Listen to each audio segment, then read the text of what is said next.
বা মোক চকলেট দিয়া না বা প্লিজ বা চকলেট দিয়া না ওয়াও চকলেট লা লা লা লা লা লা লা লা লা লা লা লা লা লা খানা দে না না না Hi guys, my Murphy. What's up, little papa? Apuna lika mo marchini to subscribe koribo de. Aru mok jodi bhal lage eta like koriba.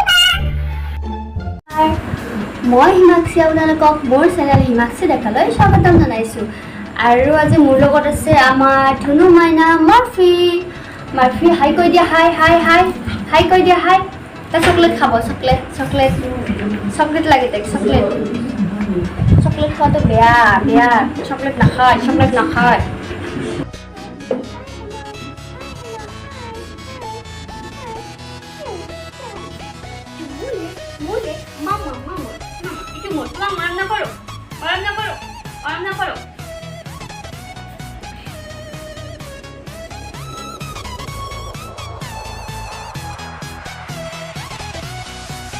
তো গাইজ আপোনালোকে আমাৰ মৰ্ফিক দেখিলে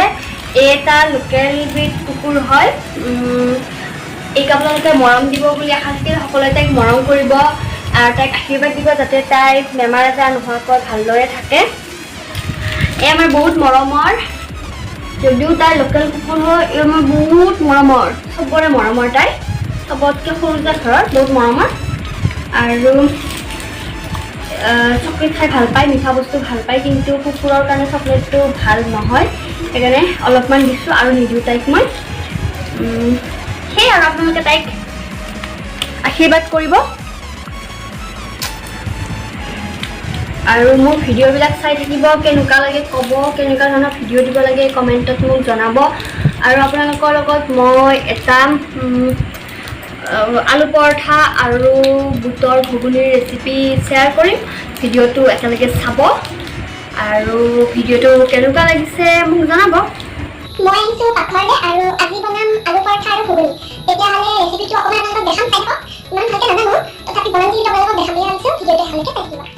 আলু পৰঠাৰ লগত আজি খাম বুলি ভাবিছোঁ বুটৰ ঘুগুনি সেইকাৰণে মই কাবুলী বুট আৰু কলা বুটটো তিয়াই ৰাখিছিলোঁ এতিয়া ভালদৰে ইয়াক ধুই লৈছোঁ আৰু আলু পৰঠাৰ বাবে যিহেতু আমাক আলু লাগিব সেইকাৰণে মই কেইটামান আলু টুকুৰা কৰি কাটি লৈছোঁ আৰু ইয়াৰ পৰা আলু মই ঘুগুনিটো দিম মই আলুখিনি আৰু বুটখিনি কুকাৰত দি লৈছোঁ আৰু ইয়াতে এতিয়া মই পানী এড কৰিম আৰু এইখিনি 3টামান হুইচেল অহালৈকে মই বইল হ'ব দিম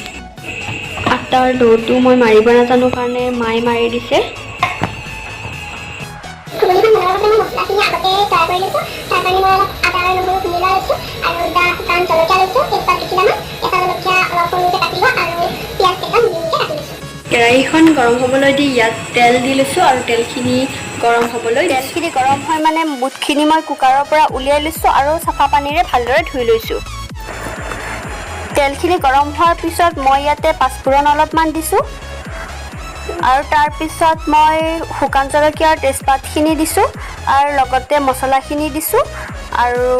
সৰুকৈ কাটি লোৱা পিঁয়াজখিনিও মই একেলগে দি লৈছোঁ আৰু ইয়াক ভালদৰে ভাজিম আৰু ইয়াক কেঁচা গোন্ধটো নোযোৱালৈকে মই 1 মিনিটমান সময় ভালদৰে ভাজি ল'ম মছলাখিনি ভালদৰে ভাজ খোৱাৰ পিছত ইয়াতে মই বুট আৰু আলুখিনি দি ল'ম আলু আৰু বুটখিনি মছলাৰ লগত মিলি যোৱাকৈ ভাজি ল'ম ইয়াতে মই সোৱাদ অনুসৰি নিমখ আৰু হালধি দিছোঁ তাৰপিছত কিছু সময় ভালদৰে লৰাই লৈছোঁ মছলা হিচাপে মই ৰেড চিলি পাউডাৰ জিৰা গুড়ি ধনিয়া গুড়ি আৰু অলপ জালুকৰ গুড়ি দি লৈছোঁ আলু আৰু বুটখিনি ভালদৰে ভাজি হোৱাৰ পিছত ইয়াত মই গৰম পানী দি লৈছোঁ আৰু গৰম পানী দিয়াৰ পিছত উতলিবলৈ দিম কিছু সময়ৰ বাবে আৰু ঢাকনি এখনেৰে ঢাকি দিম পৰঠাৰ বাবে ষ্টাফিংখিনিৰ কাৰণে বইল কৰি লোৱা আলু কেইডোখৰৰ লগত সৰু সৰুকৈ কাটি লোৱা পিঁয়াজ সৰু সৰুকৈ কাটি লোৱা জলকীয়া সোৱাদ অনুসৰি নিমখ জিৰা গুড়ি ৰেড চিলি গুড়ি ধনিয়া গুড়ি দি মই ভালদৰে আলুখিনি পিটিকি লৈছোঁ যাতে গোটা আলু অকণমানো ৰৈ নাযায় ৰুটিৰ ডৌটো বনাওঁতে কি কি ইনগ্ৰিডিয়েণ্টছ প্ৰয়োজন হৈ যায় সেইখিনি মই দেখুওৱা নাই কাৰণ সকলোৱে ডৌটো বনাব জানে আৰু মই ইমান এক্সপাৰ্ট নহয় এইবিলাকত মই বনোৱা পদ্ধতিটোহে দেখাইছোঁ মই আলু পৰঠাৰ বাবে দুখন ৰুটি সমান সমানকৈ বেলি লৈছোঁ এখন ৰুটিৰ ওপৰত আলুখিনি দি আৰু ৰুটিখনৰ ছাইডত পানী অলপ দি লৈছোঁ তাৰ ওপৰত আৰু এখন ৰুটি দি ছাইড দুটা ভালদৰে টিপি দি লৈছোঁ যাতে আলুৰ ষ্টাফিংখিনি বাহিৰলৈ ওলাই নাযায়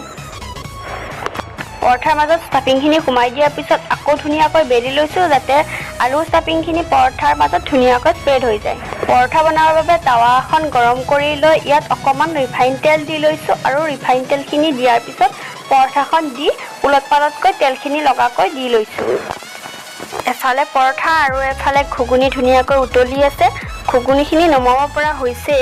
চাওক ধুনীয়া হৈছে ঘুগুনিখিনি দেখিবলৈ। আমাৰ খানা ৰেডি হৈ গ'ল। লগত টমেটো চচ আৰু কেঁচা পিঁয়াজ দিছোঁ। সঁচাকৈ কৈছোঁ খাবলৈ বৰ ধুনীয়া হৈছিল। আপোনালোকে ট্ৰাই কৰি চাবচোন।